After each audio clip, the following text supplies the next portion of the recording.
The Thing in the Forest by Bernard Capes. Into the snow-locked forests of Upper Hungary steal the wolves in winter. But there is a footfall worse than theirs, which knocks upon the heart of the lonely traveller. One December evening, Elspeth, the young newly-wedded wife of the woodman Stefan, came hurrying over the lower slopes of the White Mountains from the town where she had been all day. She carried a basket of provisions on her arm, her plump cheeks like a couple of cold apples, and her breath spoke short, but more from nervousness than exhaustion.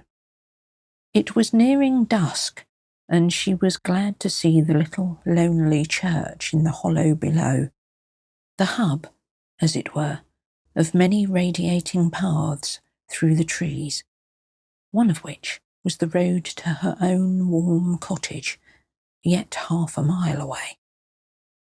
She paused a moment at the foot of the slope, undecided about entering the chill, silent building and making her plea for protection to the battered stone image of Our Lady of Succour which stood by the confessional box. But the stillness and the growing darkness decided her, and she went on. A spark of fire glowing through the presbytery window seemed to repel rather than attract her, and she was glad when the convolutions of the path hid it from her sight.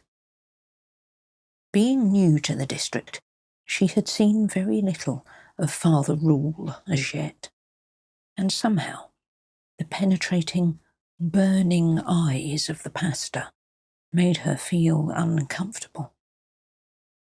The soft snowdrift in the lane of tall, motionless pines stretched on in a quiet like death.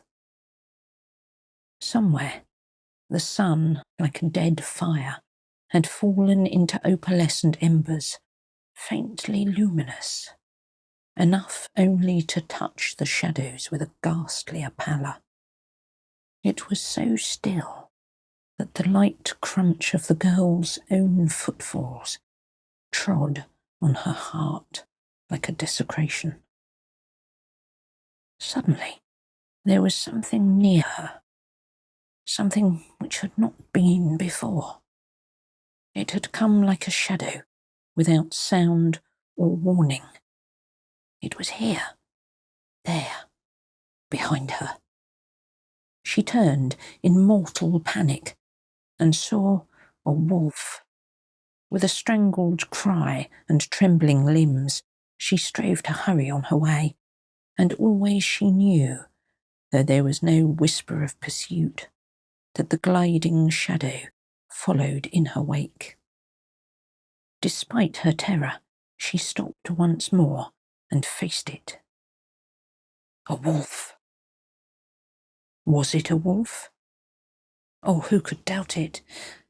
Yet the wild expression in those famished eyes, so lost, so pitiful, so mingled of insatiable hunger and human need. Condemned for its unspeakable sins to take this form with sunset, and so howl and snuffle about the doors of men until the blessed day released it.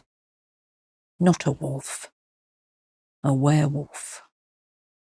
That terrific realization of the truth smote the girl, as with a knife out of darkness, and for an instant she came near fainting. And then a low moan broke into her heart and flooded it with pity. So lost, so infinitely hopeless, and so pitiful. Yes, in spite of all, so pitiful. It had sinned beyond any sinning that her innocence knew or her experience could gauge. But she was a woman very blessed, very happy in her store of comforts and her surety of love. She knew that it was forbidden to succour these damned and nameless outcasts, to help or sympathise with them in any way.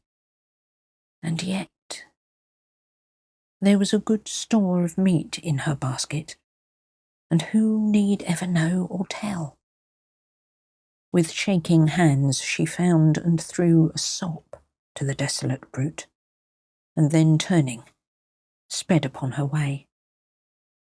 But at home, her secret sin stood before her, and interposing between her husband and herself, threw its shadow upon both their faces.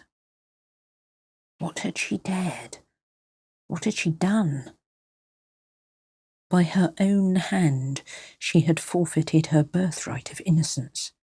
By her own act placed herself in the power of the evil to which she had ministered.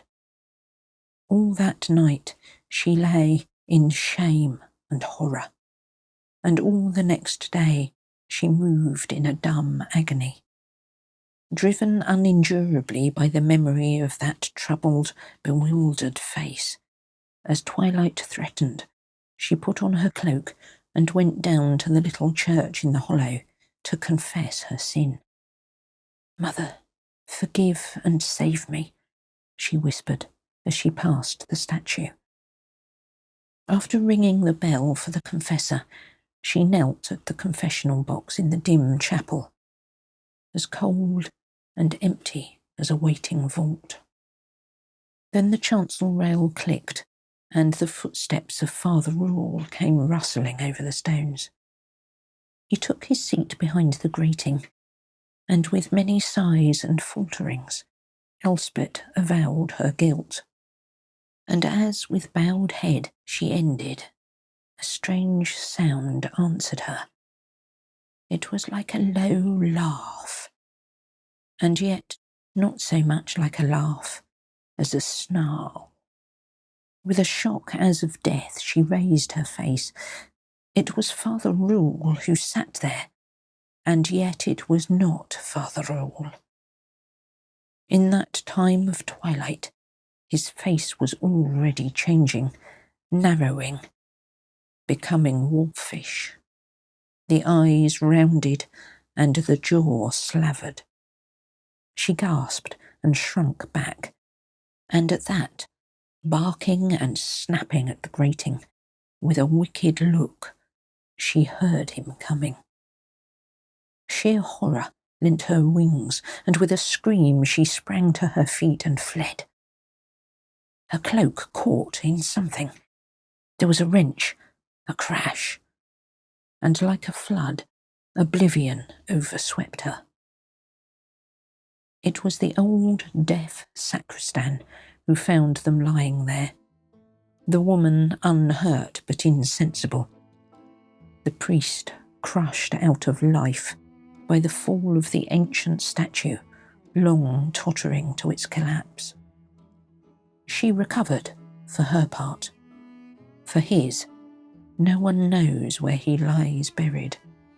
But there were dark stories of a baying pack that night, and of an empty, blood-stained pavement when they came to seek the body.